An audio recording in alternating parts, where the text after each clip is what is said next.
লঞ্চের ভেতরে যখন আমরা তুফানের মধ্যে পড়ি তখন সবাই মিলে আমরা একটা নামের জিকির করি। নামটা কার?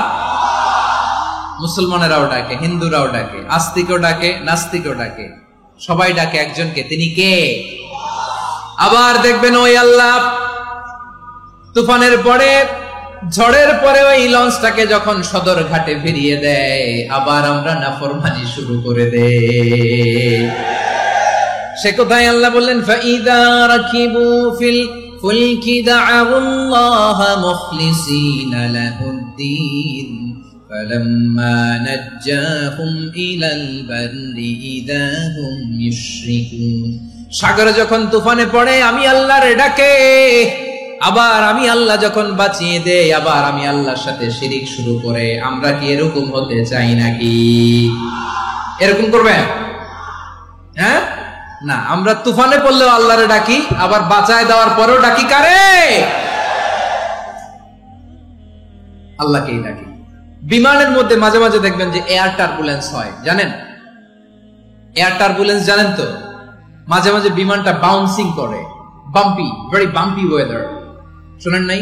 40,000 ফিট উপরে যখন থাকে তখন পাইলট মাঝে মাঝে বলে, dear passengers, ladies and gentleman, right now we are flying 40,000 feet above the ground and we are passing very air turbulence, very heavy air turbulence right now.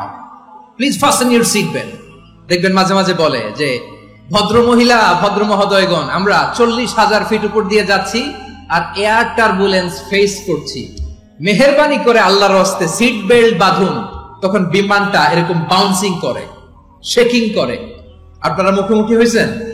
ইদানিং এই এয়ার টার্বুলেন্স বেড়ে গিয়েছে। গত বছর আমার ইন্টারন্যাশনাল অনেকগুলো ফ্লাইট ছিল, তো আমি দেখলাম যে আগের ফ্লাইটগুলোর তুলনায় এখন এয়ার টার্বুলেন্স খুব বেশি। আমি একটু রিসার্চ করে দেখলাম, ক্লাইমেট চেঞ্জের কারণে, জলবায়ু পরিবর্তনের কারণে আকাশের বাতাসের মুভমেন্টে পরিবর্তন হয়েছে, ফলে এখন বিমান শেকিং করে বেশি, বাউন্সিং, বাম্পি ওয়েদার। তো বলেন তো 40,000 ফিট উপরে যখন আপনি, কয় হাজার ফিট? সবাই বলুন কয় হাজার ফিট? 40,000 ফিট উপরে যখন আপনি, তখন যখন বিমানটা এরকম বাউন্সিং করে, সবাই যখন ভমিটিং করে বিমান নষ্ট করে দেয়, বমি করে, তখন বাঁচানোর কে আছে আল্লাহ ছাড়া? কেউ আছে? ওই মুহূর্তেও সবাই মিলে একজনের ডাকে আওয়াজ করে বলেন তিনি কে?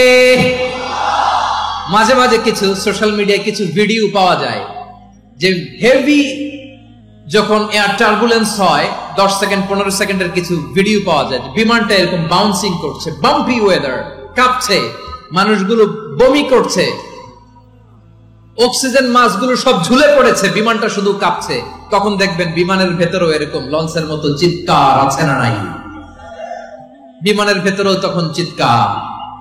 গত বছর হিথ্রো এয়ারপোর্ট থেকে সিঙ্গাপুর এয়ারলাইন্সের একটা ফ্লাইট, হিথ্রো টু চাঙ্গি, একটা ফ্লাইটে এমন বেশি এয়ার টার্বুলেন্সের শিকার হয়েছিল ওই এয়ারক্রাফটটা, 33 জন যাত্রী সেখানে আহত হয়েছে, একজন যাত্রী নিহত হয়েছে।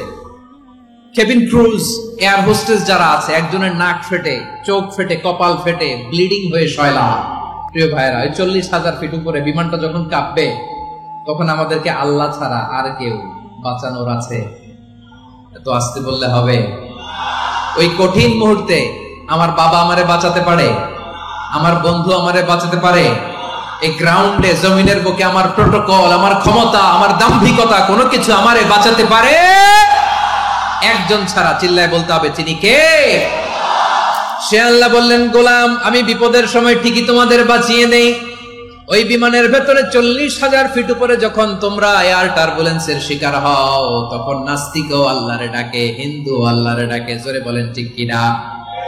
আবার বিমানটা যখন শান্ত হয়ে যায়, একটু পরেই বিমানের স্ক্রিনের মধ্যে হিন্দি সিনেমা খোঁজে। বিমানের স্ক্রিনে কিন্তু বিশাল ওখানে আফলাম ফিল্মের একেবারে বোঝাই করা। বিমানটা শান্ত হলে আবার হিন্দি সিনেমা দেখা শুরু করে। একটু আগে ডাকছিল কারে? দেখবেন বাংলাদেশে আমাদের ক্রিকেটাররা যখন অন্য কোনো দেশের সাথে খেলে, অনেক সময় এমন হয় বল বাকি একটা, রান দরকার 6টা। বল বাকি কয়টা? পটুয়াখালী বোঝে নাই বোধহয়। বল বাকি কয়টা? রান দরকার। আপনি দেখবেন ক্যামেরাম্যান তখন গ্যালারিতে খালি দেখায় দর্শকদের যে কি অস্থিরতা। হিপ হপ স্টাইলের মেয়েটা, যে মেয়েটার ওড়না এতক্ষণ ছিল গলায়, এতক্ষণ কইছিল, ওই মেয়েটা দেখবেন ওড়নাটা টেনে মাথায় দিয়ে এরকম মুনাজাত ধরতেছে, আল্লাহ আল্লাহ একটা সক্কা, আল্লাহ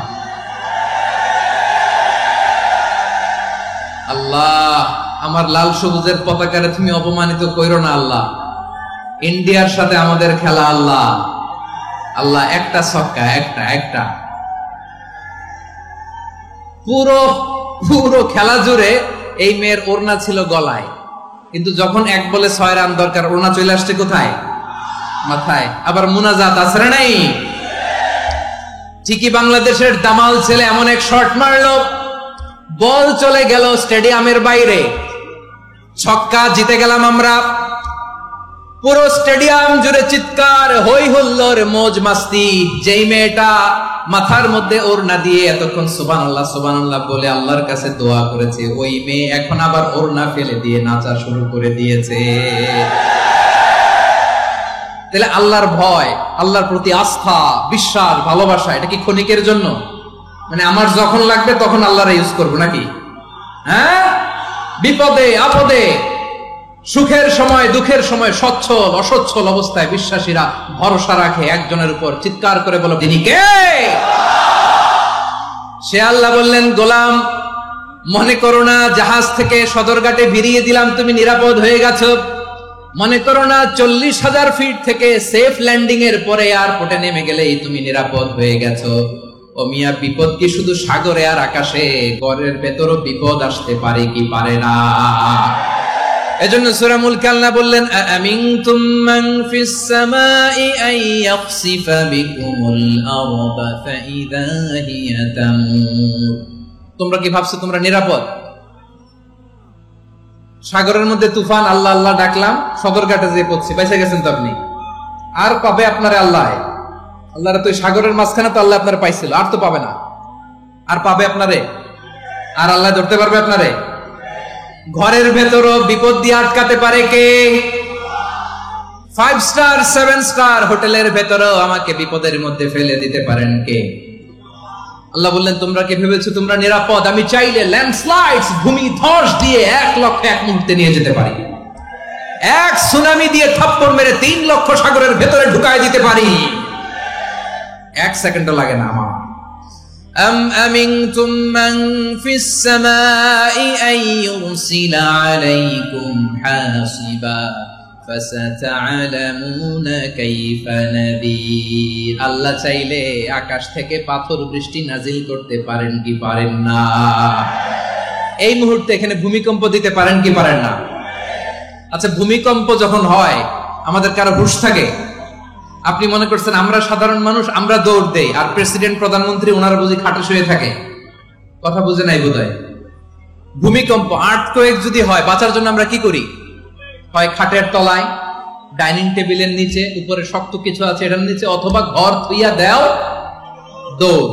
তো প্রধানমন্ত্রী উনি কি করে? প্রেসিডেন্ট উনি কি করে? হ্যাঁ, উনি খাটের মধ্যে যে শুয়ে থাকে নাকি? উনিও দৌড়, সাধারণ মানুষও দৌড়, প্রধানমন্ত্রীও দৌড়, বাড়িওয়ালাও দৌড়, ভাড়াটিয়াও দৌড়, সবাই দৌড়। নাকি ভাড়াটিয়ারা বাড়ি থুইয়া দৌড়, বাড়িওয়ালারা আর বেরোয় না? এরকম না। তাহলে যে কোনো মুহূর্তে ভূমিকম্প দিয়ে নাস্তানাবুদ করতে পারে কে? আমার প্রিয় ভাইয়েরা, আমরা নিরাপদ নই, আমরা তার দয়ায় বেঁচে আছি। কার দয়ায়? এজন্য আল্লাহ বললেন, গোলাম যে কোনো মুহূর্তে বিপদ দিয়ে তোমাদেরকে নাস্তানাবুদ করতে পারি। বিশ্বাসী বলে যদি নিজেকে দাবি করো, সব সময় ডাকতে হবে একজন সত্তাকে। বলেন, তিনি কে? এই কথা ক্লিয়ার? এই সবগুলো উদাহরণ শেষে সবার কাছে ক্লিয়ার হয়েছে না যে বিপদ থেকে, আপদ থেকে, পরীক্ষা থেকে, ক্যালামিটি থেকে আমাদেরকে কেউ বাঁচাতে পারে না একজন সত্তা ছাড়া। আবারও বলেন তো, তিনি কে? ক্লিয়ার? হ্যাঁ, সবাই বুঝতে পারছেন? আচ্ছা,